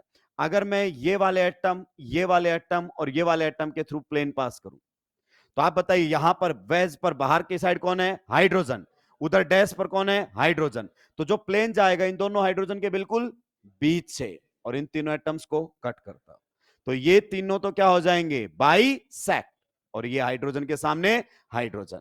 चल थोड़ा सा अगर बता देते तो हमारे लिए क्या रहता, बेटर रहता। चलिए मैं आपको बता देता हूं, कहीं पर कोई दिक्कत की बात नहीं है, समझेंगे बढ़िया तरीके से। ये हमारे सामने है और आपको बताना है क्या इसके अंदर प्लेन ऑफ सिमेट्री है या नहीं है। इस मॉलिक्यूल को ऐसे विजुलाइज कीजिए, ये है मॉलिक्यूल वेज डैश, ये सॉलिड वी से प्लेन जाने दो, तो बताओ कौन कौन कटेगा, ब्लैक, रेड, येलो, कट गए उनकी तो टेंशन ही। जो नहीं कटे वो देखो रेड के सामने, इट मींस यस इसमें प्लेन ऑफ सिमेट्री मौजूद है। अगर प्लेन ऑफ सिमेट्री मौजूद है तो ऐसा मॉलिक्यूल कायरल या अकायरल, पीओएस या सीओएस आता है मॉलिक्यूल अकायरल। खेल खत्म हो गया, आगे बढ़ सकते हैं। चलिए नेक्स्ट अगर अपन बात करें, ये हमारे सामने है कार्बन, यहां पर क्या लगा दिया है, फ्लोरीन, यहां पर कौन लगा दिया है, क्लोरीन, यहां पर वेज पर कौन है, हाइड्रोजन, यहां पर बताओ डैश पर कौन है, हाइड्रोजन। दोस्तों जल्दी से बताओ इसमें कायरलिटी सेंटर कितना है, 0, क्योंकि इस कार्बन पर ये दोनों क्या है, सेम। जब तक चारों अलग नहीं आ जाते कायरलिटी सेंटर नहीं बनेगा, तो कायरलिटी सेंटर 0।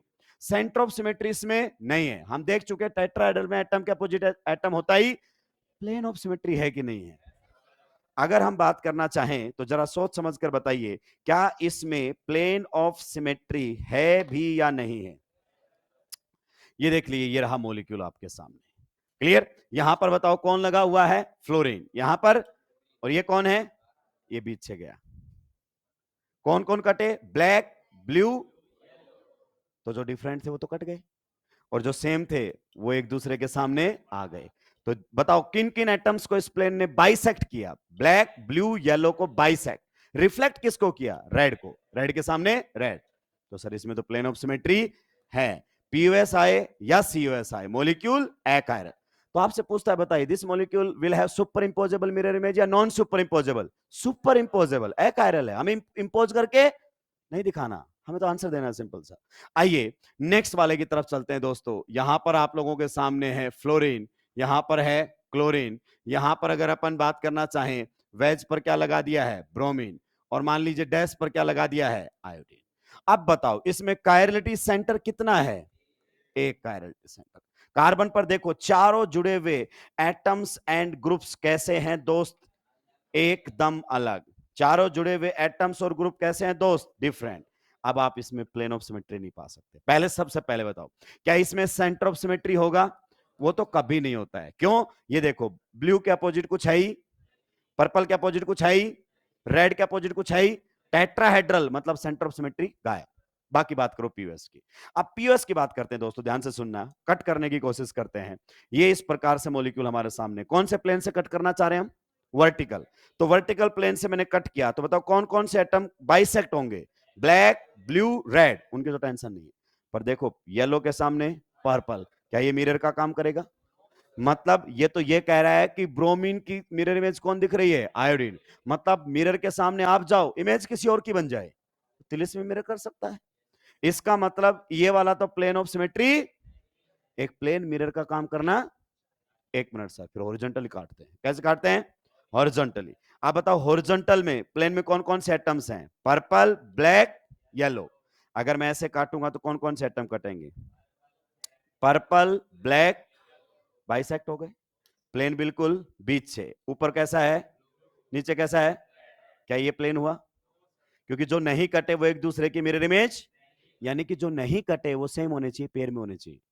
तो जो नहीं कटे वो तो है ही, तो मॉलिक्यूल दो बराबर हिस्सों में नहीं कट रहा। इसका मतलब इसके अंदर प्लेन ऑफ सिमेट्री भी, और ऐसा मॉलिक्यूल कैसा मॉलिक्यूल होता है? और कायरल ही तो क्या होते हैं? ऑप्टिकली। सही बात है कि नहीं है? बताओ इस मॉलिक्यूल की मिरर में सुपर इंपोजेबल या नॉन सुपर इंपोजेबल? आइडेंटिकल या नॉन आइडेंटिकल? Non identical. तो बताओ अगर किसी मॉलिक्यूल में कितना कायरलिटी सेंटर है? एक। तो हम गारंटी देते हैं वो मॉलिक्यूल कैसा होगा? मतलब अगर सिंगल कायरलिटी सेंटर है तो वहां नौटंकी मत करना कि सर पीओएस नहीं दिख रहा था, सर सीओएस नहीं दिख रहा था। देख क्यों रहा है? क्योंकि सर ने बताया है अगर ऑप्टिकली एक्टिविटी देखना है तो चेक सीओएस, चेक पीओएस। जरूरत ही नहीं है, दिमाग से पैदल है तो ऐसी बातें करेगा। अभी सब्जेक्ट आगे बढ़ेगा भाई साहब, पेन नहीं उठाने दूंगा ऑप्टिकल के अंदर, खासकर स्टीरियो। आप जहां लोग अटके होंगे आप बोलोगे इसकी जरूरत क्या है भाई, सीधा आंसर दिख रहा है। पर सामने वाले को नहीं दिख रहा है ना, सामने वाले ने तो जहां से कॉपी किया है वैसी बातें करेगा। तो ये क्लियर है कि अगर मॉलिक्यूल में सिंगल कायरलिटी सेंटर है दोस्त तो मॉलिक्यूल कायरल। एंड ऑप्टिकली आज तक इतिहास में जितने भी नीट ने पूछे हैं इसी पॉइंट से सोल्व हो रहे हैं। पर हम फिर पीओएस सीएस क्यों पढ़ते हैं? क्योंकि हमें जेई वालों के नोट्स पढ़ाने होते हैं। जल्दी से नोट डाउन कीजिए, आगे बढ़ूंगा।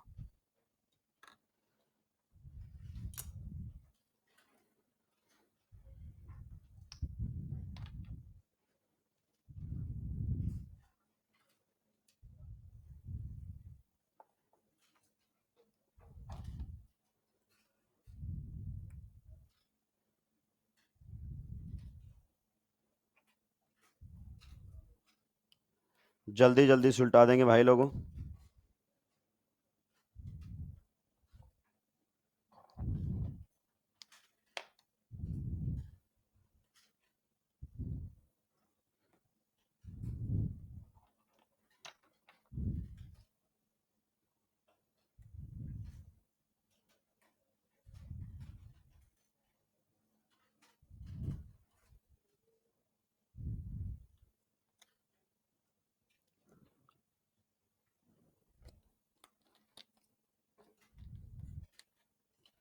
जल्दी जल्दी सुलटाइए।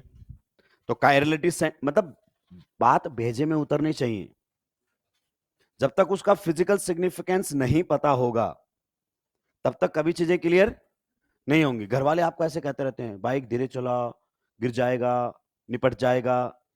लेकिन जब तक हम गिरे नहीं हमने इस बात को कभी माना भी। हंसदेगन स्टाइल में चलते थे हम तो, हाथ छोड़ के ऐसे यूं हवा में बैलेंस बना रहे थे। फिर एक दिन गिरे, कौनी छिली, पैर छिला, उस दिन छिलने का एहसास हुआ। उस दिन समझ में आया कि कह तो सही रहे थे घर वाले। तो ये सिग्निफिकेंस है कि कोई बात कह रहा है तो उसका मतलब समझ में आना चाहिए। कायरलिटी सेंटर रख लेते हैं। क्या मोनोवेलेंट एटम कायरलिटी सेंटर हो सकता है? क्यों? क्योंकि डेफिनेशन ही ऐसी है। कितने एटम से जुड़ा होना चाहिए? 4। मोनोवेलेंट एक से जुड़ता है। क्या बाइवेलेंट एटम कायरलिटी सेंटर हो सकता है? नहीं हो सकता। क्या sp2 कार्बन कायरलिटी सेंटर हो सकता है? नहीं, क्योंकि उसको sp3 होना पड़ेगा। तो कुछ चीजें यू एलिमिनेट होती हैं, पर हमें बेसिक नहीं पता है कि सर टाइम टेकिंग क्वेश्चन आ गया था, तो लगेगा ना टाइम। कुछ पहली बार में सेलेक्ट होते हैं, कुछ 5 साल में। अभी मैं आपको प्रूव करके बताऊंगा कि वास्तव में ही non superimposable mirror image है। मिरर इमेज को आप सुपर इंपोज नहीं कर सकते, नॉन सुपर इंपोजेबल, या फिर क्या कह सकते हो, नॉन आइडेंटिकल।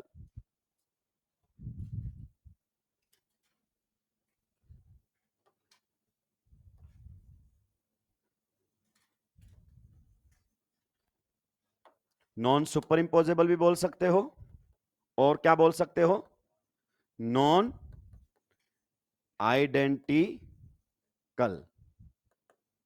Mirror image.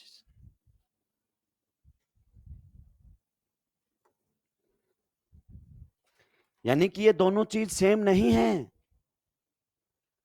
ये दोनों चीज सेम नहीं है। इधर देखो, गजब की बात है, आप लिख रहे हो नॉन आइडेंटिकल, तो इस बात का मतलब समझो कि ये दोनों सेम, ये कंपाउंड अलग अलग हैं, पर आपकी आंखें कभी इस बात को नहीं मानेंगी कि दिख तो सेम रहे हैं।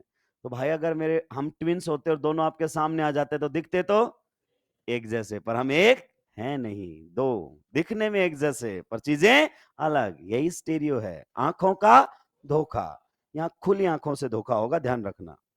आपके स्टेटमेंट्स बदल जाएंगे। कानों सुनी पर विश्वास नहीं होता था, आगे से आंखों देखी पर भी नहीं होगा, उसी का नाम है स्टीरियो। सुलटा दिया है पक्का, जल्दी से सुलटाइए। तो मैंने बकायदा प्रूव किया है आपको, अगर किसी मॉलिक्यूल में सिंगल कायरलिटी सेंटर है दोस्त मेरे, अगर किसी मॉलिक्यूल में सिंगल कायरलिटी सेंटर है दोस्त मेरे, तो मॉलिक्यूल कायरल होता है। तो अपने पेपर में अब खोपड़ा खराब ना करें। अगर मॉलिक्यूल में सिंगल कायरलिटी सेंटर और तुम पीओएस और सीओएस देख रहे हो, तो इससे बढ़िया जिस स्कूल में आपकी सेंटर हो, बोल देना कि झाड़ू कहां रखा है बताइए हमें। वो बोलेगा क्योंकि मुझे टाइम पास करना है, झाड़ू लगा देता हूं यहां पर। Approach, the most important thing is approach, कैसे आप चीजों को अप्रोच करते हैं।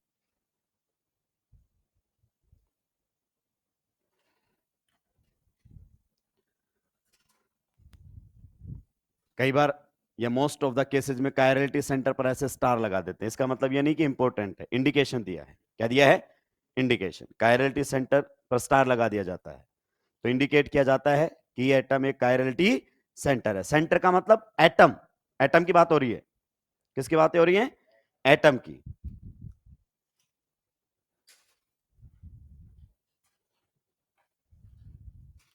सुलटा दिया है, जल्दी जल्दी सुलटाओ, और कुछ जबरदस्त बातें सीखना और उनको इंप्लीमेंट करना। सीखोगे, इंप्लीमेंट करोगे, आप देखना अलग लेवल की आपकी फीलिंग होगी।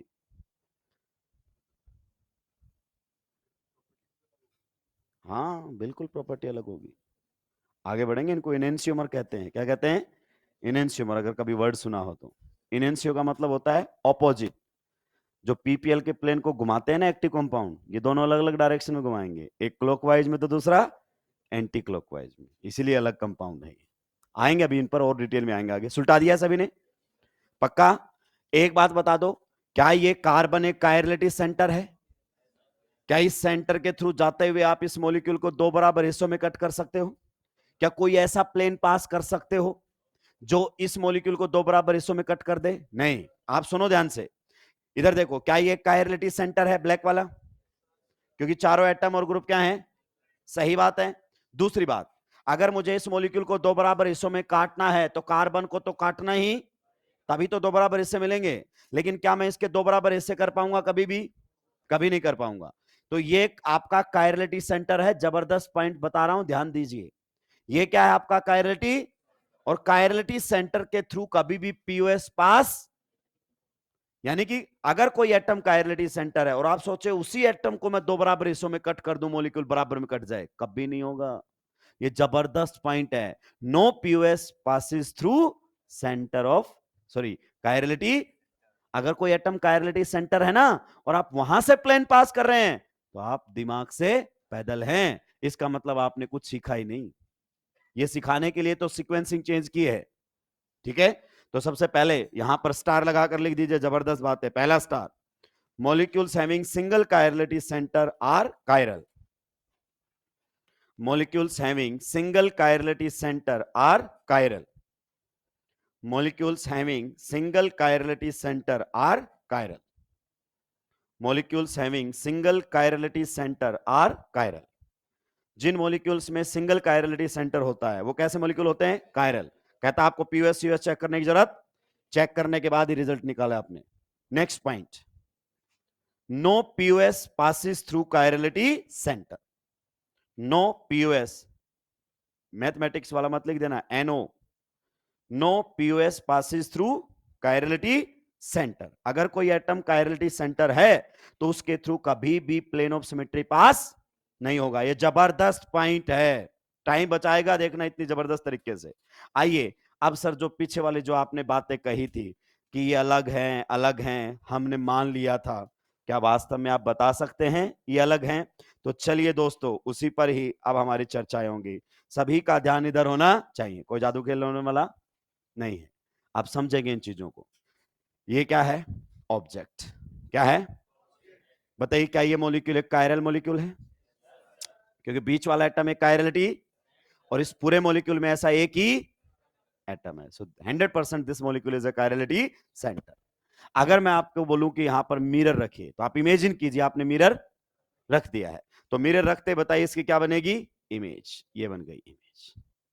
तो देखो ये है आपका कायरल मॉलिक्यूल और ये है कायरल मॉलिक्यूल की इमेज। मैं आप लोगों के सामने बढ़िया तरीके से रख देता हूं, क्योंकि अभी तक जो पुरानी बातें की थी मैं उनमें और भी क्लियरिटी लेकर आऊंगा। ये देखिए, आपको ऐसा लगेगा कि बीच में क्या रखा गया है? मिरर। तो प्लेन ऐसा ही होता है जैसे ये मिरर का काम कर रहा है। बिल्कुल सेम एटम के सामने सेम एटम होना। बताओ, ब्लू के सामने, ब्लैक के सामने, रेड के सामने, येलो के सामने, और अगर अपन बात करें ग्रीन के सामने, तो ये मॉलिक्यूल क्या है? कायरल। तो ये कायरल मॉलिक्यूल की है मिरर इमेज। तो बताइए ये मिरर इमेज आपस में कैसी हैं? सुपर इंपोजेबल या non superimposable? Non superimposable. Identical या नॉन आइडेंटिकल? Non identical. अगर मैं ये बता दूं कि ये सुपर इंपोज नहीं होंगी तो जाहिर सी बात है ये आइडेंटिकल नहीं है। चलिए इसी को ही ट्राई करते हैं। हम कोशिश करते हैं कि ये मॉलिक्यूल इसके ऊपर सुपर इंपोज हो जाए। सुपर इंपोज का मतलब सेम एटम के ऊपर सेम एटम आ जाए। ट्राई करते हैं। ये वाला अपन ने फिक्स कर दिया, ये देखो मैच करते हैं। येलो के ऊपर क्या लाते हैं? येलो। अब देखो येलो के ऊपर येलो, ब्लैक के ऊपर, रेड के ऊपर, लेकिन ग्रीन के ऊपर ब्लू। सेम एटम के ऊपर सेम एटम, तो सुपर इंपोज कहां होगा? सेम एटम सुपर इंपोज का मतलब सेम एटम एक लाइन में आ जाने। ओके, तो सर ऐसे घुमा लेते हैं। ये लो अब देखो सर, ब्लू के सॉरी ग्रीन के ऊपर, ब्लैक के ऊपर, रेड के ऊपर, येलो के ऊपर, फिर सुपर इंपोज नहीं। तो आप कुछ भी कर लो, ये सुपर इंपोज। तो ये खास बात होती है कायरल मॉलिक्यूल की, वो अपने मिरर इमेज पे सुपर इंपोजेबल नहीं होता है। अगर सर ये मॉलिक्यूल कायरल ना होता, अगर ये मॉलिक्यूल कायरल ना होता, अगर ये मॉलिक्यूल कैसा होता? अकायरल, तो क्या इसकी मिरर इमेज सुपर इंपोजेबल होती या नहीं होती? तो क्या इसकी जो मिरर इमेज है वो सुपर इंपोजेबल होती या नहीं होती? ये आप एक बार चेक करके बताइए। आप खुद बताइए, अगर मॉलिक्यूल अकायरल होता तो क्या कहते आप? सुपर इंपोज होता है कि नहीं होता? तो आप देखना ये भी आप लोगों के सामने कुछ इसी प्रकार से है। ये देखो, आप बताओ ये मॉलिक्यूल कायरल या अकायरल? गौर से देखो, बिकॉज दोनों सेम। अगर एक एटम पर, कार्बन पर दो एटम सेम लग गए तो क्या आ जाएगा? Plane of symmetry. अब देखना इसकी मिरर इमेज अगर हम चाहें तो इसके ऊपर सुपर इंपोज हो जाएगी। ब्लैक के ऊपर, रेड के ऊपर, दूसरे रेड के ऊपर, ब्लू के ऊपर, येलो के ऊपर, अब ये दोनों सेम है। तो ये स्टीरियो है, नजरों का धोखा। तो कभी भी आपसे बोले कि बताओ इसकी मिरर इमेज सुपर इंपोजेबल या नॉन सुपर इंपोजेबल, तो मिरर इमेज बना के रखने मत लग जाना ऐसे कि रोटियां बनाते चलो ऐसे सुपर इंपोज करके। नहीं, चेक सीओएस एंड कायरल है तो नॉन सुपर इंपोजेबल, अकायरल है तो सुपर इंपोजेबल। सवाल का जवाब मिल गया। चलिए आगे बढ़ते हैं। चलिए नेक्स्ट पॉइंट, जो नोट आप लिख रहे थे उसी में लिखिए अगला पॉइंट। ये जबरदस्त पॉइंट है जो स्टेटमेंट के तौर पर बहुत जल्दी आपको दिखाई देंगे नीट के एग्जाम में। If a molecule has more than one chirality centre, if a molecule has more than one chirality center, if a molecule has more than one chirality centre. कहता है अगर किसी मॉलिक्यूल में एक से ज्यादा कायरलिटी सेंटर है, if a molecule has more than one chirality centre, then it may और may not be chiral, then it may not be chiral, then it may not be chiral. अगर किसी molecule के अंदर chirality centre एक से ज्यादा है तो वो कायरल हो भी सकता है और कायरल नहीं भी हो सकता। कायरलिटी सेंटर अलग चीज है और कायरल मॉलिक्यूल अलग चीज है। आप समझिए, कायरल मॉलिक्यूल मतलब a molecule which have no POS, no COS as well as no AAOS, alternate axis of symmetry. लेकिन हम मान लेते हैं ये नहीं है तो ये भी नहीं होगा। ठीक है, तो आइए इसी बात पर बात करते हैं। जरा ध्यान से आप सुनते हुए जाएंगे दोस्तों, एक एक पॉइंट पर आपका ध्यान इधर होना चाहिए। ये हमारे सामने है, आइए थोड़ा सा समझने की कोशिश करते हैं, थोड़ा सा समझने की कोशिश करते हैं। सभी का ध्यान इधर होना चाहिए। यहां पर OH है, यहां पर हमारे सामने H है, यहां पर आपके सामने COOH। दोस्तों सबसे पहले इस मॉलिक्यूल के अंदर आप ढूंढ के बताएंगे नंबर ऑफ कायरलिटी सेंटर्स। किस मॉलिक्यूल के अंदर कितने कायरलिटी सेंटर है। मैं आपसे पूछता जाऊंगा, बताते जाना। क्या ये ऑक्सीजन कायरलिटी सेंटर है? ओ साइंटिस्ट मत बनो, आइंस्टीन की तरह सोच रहे हो कि क्या नया बताऊं मैं इसको। नहीं बताना, पुराना ही बता। क्या ये टेट्राहेड्रल है? क्या ये 4 डिफरेंट एटम से जुड़ा हुआ है? कैसे हो सकता है कायरलिटी सेंटर? खत्म हो गया खेल इसका। कायरलिटी सेंटर 4 डिफरेंट एटम या ग्रुप से जुड़ता है। तो बताइए क्या ये हाइड्रोजन कायरलिटी सेंटर है? जुड़ाई एक से है, कहां से हो जाएगा? तो हाइड्रोजन कायरलिटी सेंटर नहीं हो सकता। क्या ये कार्बन कायरलिटी सेंटर है? अरे कैसे हो सकता है, इसकी तो हाइब्रिडाइजेशन ही sp, और ये 3 से ही जुड़ा, ये भी 4 से नहीं जुड़ा। OH, एक ऑक्सीजन और एक ग्रुप पूरा। तो इनमें से कोई कायरलिटी सेंटर। सिमिलरली यही तो आपने इधर लिखा हुआ है। क्या बोला? सिमिलरली यही तो आपने इधर लिखा हुआ। आइए, क्या ये H कायरलिटी सेंटर है? नो। क्या ये H कायरलिटी सेंटर है? नो। क्या ये ऑक्सीजन? नो। क्या ये कार्बन कायरलिटी सेंटर है? तो इसमें देखो भाई साहब, H अलग, OH अलग, COOH तीनों एकदम, और चौथा ये पूरा ग्रुप जुड़ा हुआ है। All the 4 atoms and groups are different, then you will say yes it is a chirality center। तो chirality center पर हम ऐसे स्टार बना देते हैं पहचानने के लिए। सिमिलरली आप बताइए इसके बारे में, क्या ये chirality center है? जी हां। H OH दोनों अलग, COH इन दोनों से भी अलग, और ये तो पूरा ग्रुप ही अलग हो गया है। So yes it is a chirality centre. तो इस मॉलिक्यूल में अगर अपन बात करें तो ये आपके पास कितने कायरलिटी सेंटर रखता है? 2। तो 2 कायरलिटी सेंटर आने पर कंफर्म हो गए ये कायरल होगा? नहीं, एक होता तो कंफर्म है, 2 है तो कोई गारंटी हो भी सकता है और नहीं भी हो सकता है। तो फिर क्या देखोगे? Now we have to check COS and POS। आइए दोस्तों सबसे पहले हम चेक करते हैं सेंटर ऑफ सिमेट्री। क्या चेक कर रहे हैं? COS। आप इस कंफर्मेशन को देखकर बताओ, confirmation, this confirmation is staggered और एक्लिप्स्ड। कैसी है? कैसी है? कैसे पहचाना? सॉलिड लाइन से। दिमाग से पाइदे लोगों बताया था। वेज और डैश में एक्लिप्स कैसे पहचाना जाता है? Solid line same side, solid lines के बीच में डाइहेड्रल एंगल 0, इसका मतलब एक्लिप्स्ड। तो ये कौन सी कंफर्मेशन है? एक्लिप्स्ड। और एक्लिप्स में कभी भी सेंटर ऑफ सिमेट्री नहीं होगा। अभी देखना, तुम ऐसे ऐसे जवाब दोगे कि मैं तुम्हारी गर्दन तोड़ दूंगा। ध्यान से सुनते हुए जाना। अगर मैं यहां पर आपसे पूछना चाहूं कि बताओ इस COOH ग्रुप के अपोजिट कौन है, तो बताओ कौन है? बोल दिया, गर्दन तोड़ दूंगा तुम्हारी। OH किस पर है? किस पर है? वेज पर। और वेज कहां होता है? प्लेन से। और ये क्या है? सॉलिड। तो ये सॉलिड लाइन तो बोर्ड के प्लेन में, और OH बोर्ड के प्लेन से, तो ये अपोजिट कैसे हो गए? बहुत बढ़िया वेज डैश समझा है तुमने। तो मेरे भाई जरा गौर से देखो, इसके अपोजिट कुछ है ही, इसको 3D में फील करो। OH प्लेन से बाहर, यहां कहीं हवा में, H प्लेन के उस साइड। ये वाला ग्रुप कहां है? ये तो बोर्ड के प्लेन में ही है, ना बाहर ना अंदर। तो इस ग्रुप के अपोजिट कुछ है ही, खत्म हो गया। तो सेंटर ऑफ सिमेट्री तो नहीं है। और कमाल की बात सुनना, इन एक्लिप्स्ड कंफर्मेशन, कौन सी कंफर्मेशन है? एक्लिप्स्ड। इन एक्लिप्स्ड कंफर्मेशन COS एब्सेंट होता है।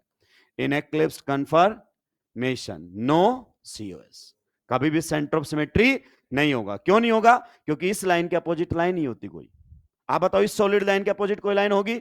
इसके अलावा भी सोचो ना, ये मत सोचो कि सर यही, अरे अरे इधर देख, दिमाग से पैदल इंसान, अगर मैं कोई भी एक्लिप्स कन्फर्मेशन बना दूं, मेरे शब्दों का बुरा मत मानना, दिमाग से पैदल को पढ़ाने वाला भी दिमाग से पैदल ही, तो अपन दोनों एक ही नाव में सवार हैं। कभी अब मैं अपने आप को बहुत ज्यादा इंटेलिजेंट दिखा रहा हूं, अगर होता तो मैं तुम्हें पढ़ा नहीं रहता। आइए आप बताओ, इस लाइन के अपोजिट कोई लाइन है क्या? अगर मैं इसको सेंटर मान लूं, क्या मान लूं? सेंटर मान भी लूं, तो दोस्त इस लाइन के अपोजिट, इस लाइन के अपोजिट कोई लाइन, ये वेज बोल दिया तो गर्दन जरूर टूटेगी, क्योंकि वेज तो प्लेन से हवा में है और डैश प्लेन के उस साइड, तो ये जो लाइन है ये वेज और डैश के बीच से जा रही है। सिमिलरली आप बताओ, इसके अपोजिट अगर अपन बात करना चाहें, तो इसके अपोजिट यहां पर कोई है क्या? कैसे हो सकता है सेंटर? तो अगर आपकी कंफर्मेशन कैसी है बताओ? एक्लिप्स्ड। कंफर्मेशन कैसी है? एक्लिप्स्ड। कैसी है? एक्लिप्स्ड कंफर्मेशन। तो भाई साहब साफ पता चल जाएगा कि एक्लिप्स्ड कंफर्मेशन के अंदर no COS, centre of symmetry कभी होता ही, ये प्रैक्टिस के कमाल है। एक बच्चा वहां ढूंढ रहा होगा इसे, ये इसे कहते हैं नौटंकी। क्या कहते हैं? क्लास में अच्छी लगती है, पेपर में नहीं। हाँ, हो सकता है एग्जामिनर ही बोलेगा इस बच्चे में मिर्गी के दौरे आ गए, इसको बाहर निकालो जल्दी से। आइए तो बताइए, पहला तो हमारे सामने हो गया है plane of symmetry, sorry centre of symmetry नहीं है, प्लेन। अब दोस्तों ध्यान से सुनना, ध्यान से सुनना, गर्दन तोड़ दूंगा कोई गलत जवाब दिया तो। ये क्या है? कायरलिटी। ये क्या है? और कायरलिटी सेंटर से कोई प्लेन पास, कोई भी प्लेन पास। अगर मैं बोलूं इस मॉलिक्यूल के दो हिस्से करने हैं, कितने हिस्से करने हैं? तो जाहिर सी बात है एक कायरलिटी सेंटर एक हिस्से में और एक कायरलिटी सेंटर दूसरे हिस्से में जाना चाहिए। एक तरीका तो ये है। एक तरीका ये है कि इसको ऐसे सॉलिड लाइन के थ्रू काटे। किसके थ्रू काटे? सॉलिड लाइन जो बनी हुई ना इसके थ्रू काटे, ताकि ये भी एटम कितने हिस्सों में कट जाए? दो में, और ये भी, लेकिन ये कट नहीं सकता क्योंकि ये तो क्या है? कायरलिटी। एक बार काटने की सोचो, इधर कौन आएगा? OH, और उधर प्लेन ऑफ सिमेट्री हो नहीं सकता। तो सीखा है ना कि कायरलिटी सेंटर से कोई प्लेन पास। अगर हम यहां चेक कर रहे हैं तो अपन दिमाग से पैदल, मतलब पीछे कुछ नहीं पड़ा फिर हमने। तो यहां से कायरलिटी सेंटर से कभी कट मत करना। तो फिर कैसे कट करें सर? अरे दोस्त थोड़ा सा सोच, ऐसे कट कर। कायरलिटी सेंटर है तो बॉन्ड कट करने की कोशिश कर, बॉन्ड से दिखाई देगा। देखो, COH के सामने कार्बन के सामने, OH के सामने NH के सामने क्या है? इसमें POS। तो इसमें प्लेन ऑफ सिमेट्री है, दोनों में से कोई एक भी आ जाए मॉलिक्यूल, एनाकायरल मॉलिक्यूल ऑप्टिकली एक्टिव या इनएक्टिव। OI का मतलब ऑप्टिकली। अब बताओ इसकी मिरर इमेज सुपर इंपोजेबल या नॉन सुपर इंपोजेबल? बोलेगा सुपर इंपोज करके दिखा, मेरा काम नहीं है, तू जाने तेरा काम जा रहे, पर बना लेना मिरर इमेज सुपर इंपोज होगी। ये होते हैं फंडे। क्लियर? तो कितने कायरलिटी सेंटर थे? दो। तो दो कायरलिटी सेंटर पर दोस्त हमें पता चला कि ये मॉलिक्यूल कैसा निकला? अकायरल। अब बढ़ते हैं आगे, मेरी बात को ध्यान से सुनते हुए जाएंगे। नेक्स्ट एग्जांपल इसी टाइप से हमारे सामने है, ये दिया हुआ है COOH। Clear? COOH same molecule है, यहां पर कौन है? OH, यहां पर कौन है? H, यहां पर आपके सामने कौन है? H, और यहां पर कौन है? OH। हम कायरलिटी सेंटर सेम मॉलिक्यूल में थोड़ी देर पहले ढूंढ चुके हैं। कितने हैं? दो। कितने हैं? दो। अब थोड़ा सा दिमाग लगाएंगे। भाई बताओ, क्या इसमें सेंटर ऑफ सिमेट्री है कि नहीं है? नो, बिल्कुल ऐसे जवाब आना चाहिए। आप फिर से क्या बन गए? सेंटर ढूंढ रहा हूं सर। क्या ढूंढ रहा है? एक्लिप्स दिख रहा है साफ के साफ, इस लाइन के अपोजिट उधर कोई लाइन ही, तो कैसे होगा इसमें सेंटर? तो सेंटर ऑफ सिमेट्री एब्सेंट। अब प्लेन, प्लेन अगर कायरलिटी सेंटर है ना, तो कितने हैं? दो। तो कोशिश करो एक इधर और कायरलिटी सेंटर नहीं कटेगा, बॉन्ड कटेंगे इसमें। और सर अगर मैं बॉन्ड काटने की बात करता हूं, किसकी बात करता हूं? बॉन्ड काटने की बात करता हूं, तो बताओ COH के सामने, बढ़िया चल रहा है मामला, कार्बन के सामने, लेकिन OH के सामने, क्या ये प्लेन ऑफ सिमेट्री है? मतलब आप ऐसे मिरर के सामने खड़े हैं, ठीक है, नीचे से यहां तक तो इमेज आप ही की है, लेकिन मुंडी किसी और की दिख रही है, तो ये कोई प्लेन मिरर हो सकता है क्या? आप बोलोगे देखो सर ये तो सही है, ये तो सही है, एक में ही तो गड़बड़ हुई है। एक में नहीं, अभी और भी है, एच के सामने। ऐसा थोड़ी होता है भाई, मिरर तो पूरा कॉपी करता है एज इट इज। तो इसका मतलब इसमें प्लेन ऑफ सिमेट्री नहीं है। POS absent, COS absent, molecule एनॉप्टिकली पक्का। कितने कायरलिटी सेंटर थे? दो कायरलिटी सेंटर थे। तो देखो, दो कायरलिटी सेंटर होने पर कायरल भी हो सकता है, नहीं भी हो सकता, हम कोई गारंटी। सिंगल कायरलिटी सेंटर है तो गारंटी हम देंगे। अभी आपने ध्यान से सुना नहीं, अब आएगा सबसे जबरदस्त और एक्सक्लूसिव पॉइंट। जितने भी ये मॉलिक्यूल थे ना, इस मॉलिक्यूल को जरा गौर से देखो। This molecule is constitutionally symmetrical. This molecule is constitutionally symmetrical. Sir समझा नहीं मैं, मतलब स्टीरियो को हटा दे, किसको हटा दे? तो दोनों साइड से नंबरिंग सेम मिलेगी। देख, इधर करूंगा तो फंक्शनल ग्रुप को 1, उधर से भी करूंगा तो इधर OH को 2, इधर से भी OH को, फिर इस OH को 3, इधर से इस OH को, इस फंक्शनल ग्रुप को 4 और इस फंक्शनल ग्रुप को, दोनों साइड से नंबरिंग करोगे द मॉलिक्यूल, जो भी आपके सब्स्टिट्यूएंट फंक्शनल ग्रुप है, नंबर क्या मिलेंगे? सेम। ऐसे मॉलिक्यूल्स को हम कॉन्स्टिट्यूशनली सिमेट्रिकल बोलते हैं कि स्टीरियो हटा दो, इसका क्या रहेगा, बाकी तो क्या है? सेम। तो आप समझिए, ये मॉलिक्यूल आपका कैसा था? कॉन्स्टिट्यूशनली। कैसा था? कॉन्स्टिट्यूशनली। और मैं ये बिल्कुल प्राउडफुली कह रहा हूं, ये बात कोटा में बताने वाला आपको कोई नहीं मिलेगा, चाहे नीट जेई कहीं भी हो, कोई बता रहा है तो यहीं से कॉपी हुआ है।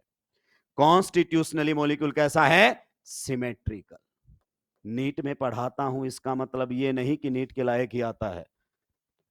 जितना पढ़ाता हूं उतना नहीं आता, उतना पढ़ाता हूं जितना नीट में आता है। ये हमेशा ध्यान रखिए। इस मॉलिक्यूल ये मॉलिक्यूल भी हमारे सामने कैसा है? Constitutionally, constitutionally symmetrical.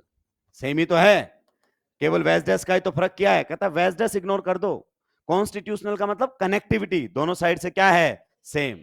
अब अगला मॉलिक्यूल ध्यान से सुनना दोस्तों, ध्यान से सुन लेना मेरी बात को।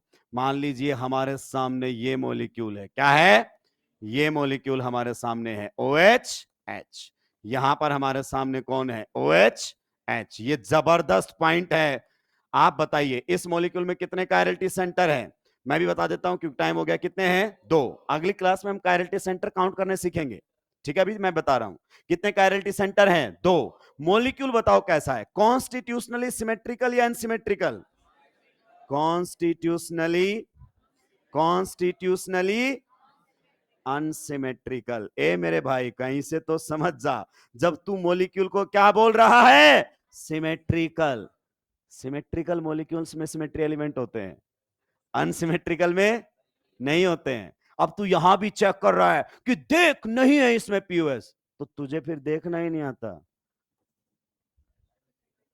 जिन मॉलिक्यूल्स में सिमेट्री एलिमेंट होते हैं उनको क्या बोलते हैं? सिमेट्रिकल। और जिनमें नहीं होते हैं वो, तो तुझे पहले ही पता है कि ये मॉलिक्यूल कॉन्स्टिट्यूशनली, तो क्यों चेक कर रहा है? नहीं आएगा भाई, नहीं आएगा। सबसे पहले बता, सेंटर ऑफ सिमेट्री है एक्लिप्स्ड, तो centre of symmetry absent. Plane of symmetry chirality से तो जा नहीं सकता। अगर तुमने ऐसे कट करने की कोशिश की मेरे भाई, तो CHO के सामने CH2, ये कैसा मिरर हुआ? तो इसमें प्लेन ऑफ सिमेट्री नहीं है। इसका मतलब ध्यान से सुनना मेरी बात को, अगर मॉलिक्यूल में सिंगल कायरलिटी सेंटर है, कायरल होगा, टेंशन की बात। अगर मॉलिक्यूल में एक से ज्यादा कायरलिटी सेंटर हैं, तो चेक करो कॉन्स्टिट्यूशनली सिमेट्रिकल है या कॉन्स्टिट्यूशनली सिमेट्रिकल है, तो फिर पीओएस सीओएस बताओ देख के। अगर मॉलिक्यूल कॉन्स्टिट्यूशनली अनसिमेट्रिकल है और उसमें क्या है? कायरलिटी, तो चेक ही मत कर, पीओएस सीओएस सीधा लिख दे, कैसा होगा? कायरल। ये समझने की जरूरत होती है। सिंपल सिंपल क्वेश्चंस आते हैं, उसमें पीओएस सीओएस देख रहा है, अरे जरूरत नहीं पड़ेगी। एनसीईआरटी जो लिखता है ना कायरलिटी सेंटर के through, +2 NCERT chapter alkyl halide aryl halide, केवल कायरलिटी सेंटर के थ्रू पूरी ऑप्टिकल समझा जाता है, लेकिन औकात नहीं है लोगों की उसके लेवल पर आकर मैच कर सके। पीओएस सीओएस वो कहता है जरूरत ही, पहले इस लेवल तक उठो, फिर एनसीईआरटी समझ में आएगी। नोट करेंगे, बाकी की बातें अगली क्लास में।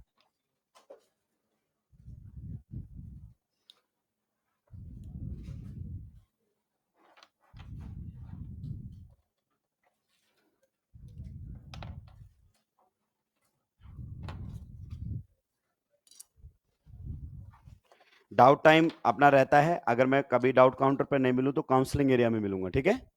आप आके बिंदास पूछें, कोई दिक्कत की बात नहीं है।